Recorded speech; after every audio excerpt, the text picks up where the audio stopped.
ये मैं आपके सामने अति रोचक समाचार प्रस्तुत कर रहा हूँ। सबसे पहले मैं आपको एक कहानी सुनने देना चाहता हूँ। जो महाशक्तिमान अपने आप को विश्व का सम्राट मान के कह रहे सारा विश्व हमारा गुलाम है, हम सब कुछ कर लेंगे।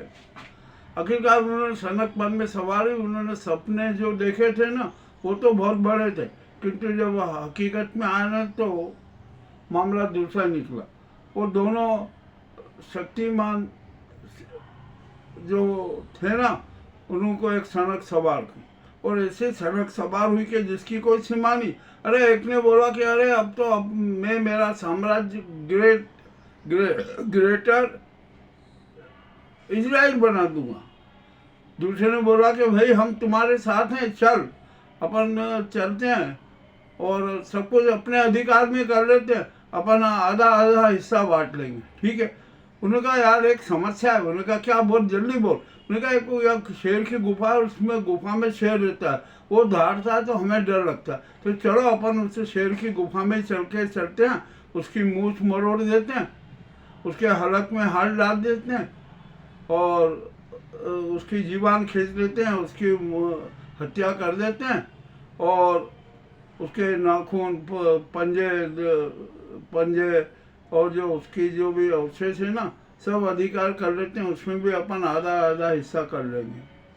ध्यान के जब जो शेर दहाड़ने लगा तो कांप गए, वो बाहर की तरफ गुफा के बाहर की तरफ भागे, परंतु गुफा का दरवाजा बंद था। तो क्या करने लगे, अब तो उनको करना क्या है, अब तो शेर को जो करना है वो करना है। ये तो जो महाशक्तिमान थे ना ये तो कमजोर हो गए कि अब क्या करें। अरे ना हम शेर की मूछ मरोड़ सके, ना उसके हलक में डाल सके, और अब तो हमारी जिंदगी संकट में आ गई, अब करें तो क्या करें। अब तो बड़ी विचित्र स्थिति आ गई, यानी अब अपनी मौत ही तय कर। यही हाल है ईरान जैसे शेर के सामने इजराइल, अमेरिका और अरब देश के कुछ मुस्लिम राष्ट्रों की। सब घबरा रहे, सब बेचैन है कि अरे क्या होगा, ये तो शेर हमें सबको मार डालेगा, खा जाएगा, जो भी कुछ हो जाएगा वो सब सामने आ जाएगा। ठीक है चलिए, जो भी होगा ना अब परिणाम देख लीजिए। अभी हम इस परिणाम के लिए हमें 1 महीने तक इंतजार करना पड़ेगा, 1-1.5 महीने का, जो भी है इंतजार कर लेंगे, कोई खास बात नहीं है। विश्व में आर्थिक मंदी का दौर चल रहा है, पूरे विश्व में कोहराम है, जनता तरसे, महंगाई बढ़ रही है, बढ़ेगी, सब कुछ होगा। अब क्या किया जाए, तो इसका कोई हल ही नहीं है।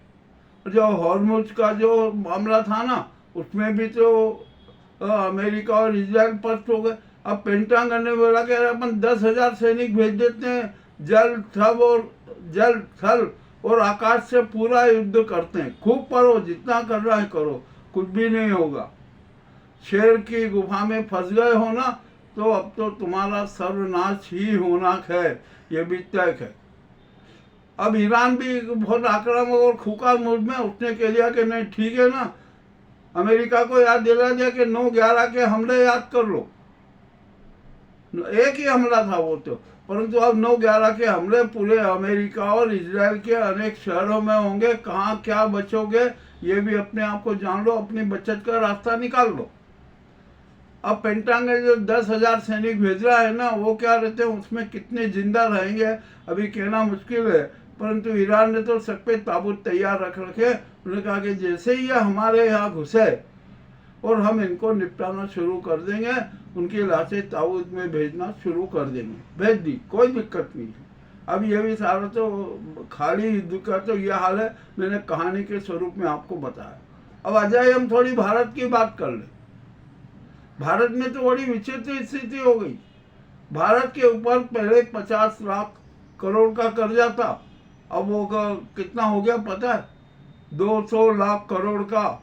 अरे 150 लाख करोड़ का क्या होगा भाई, कैसे क्या चलेगा। छोड़िए, अब ये भी बात है, सारा सब कुछ भुगतना तो हम जनता को ही है। 147 करोड़ जनता को गंभीर परिणाम, घातक परिणाम भुगतना है। अब आ जाइए यहाँ पर रुपया।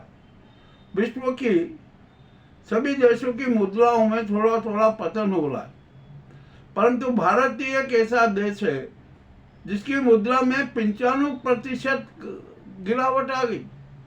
आज डॉलर है ना 95.5 पर आ गया। तो आखिरकार क्या होगा? क्या रुपया नकारात्मक ही हो गया? मामला बड़ा विचित्र है।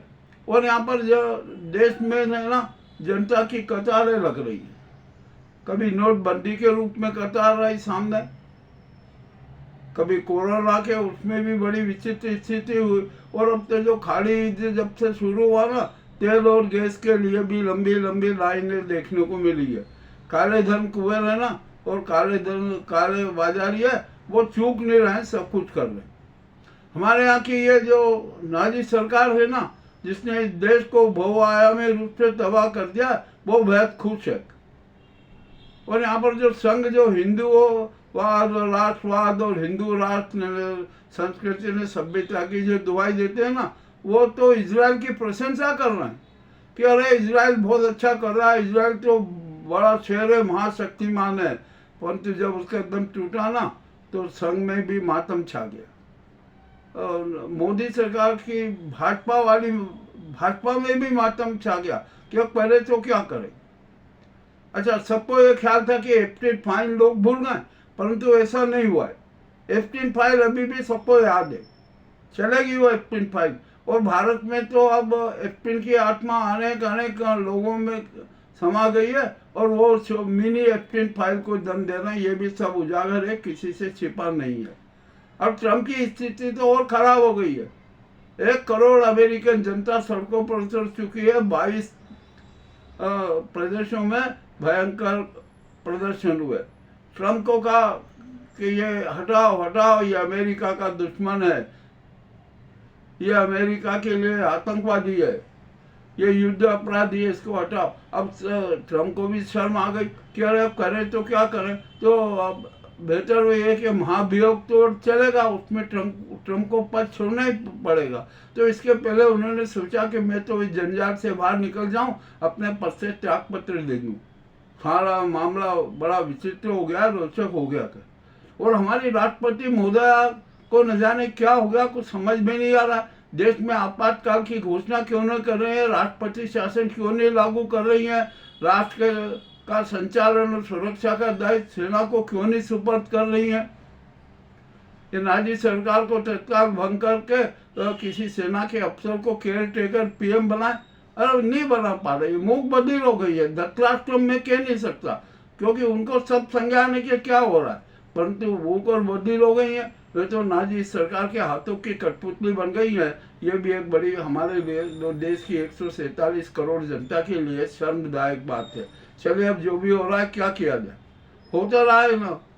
अब यही तो स्थिति बन रही है। मगर हमारी 147 देश की 147 करोड़ जनता भी महानिद्रा में, वो सड़कों पर ही नहीं उतर रही है। अरे जबकि सड़कों पर उतरना चाहिए, वहाँ क्रांति की मशाल हाथ में लेकर पूरे देश को आलोकित करना चाहिए, परंतु वो भी नहीं कर पा रही है। ये हमारे लिए सबसे बड़ी दुखद बात है। तो मैंने ये अति कड़वे समाचार आपके सामने प्रस्तुत किए। सबसे पहले कहानी के रूप में बताया कि क्या स्थिति हो रही है। अब देखते हैं आपसे फिर अभी नए एपिसोड में मिलते हैं ताज़ा घटनाक्रमों के साथ। बहुत बहुत धन्यवाद। भाई ये तो बहुत ही जबरदस्त बात।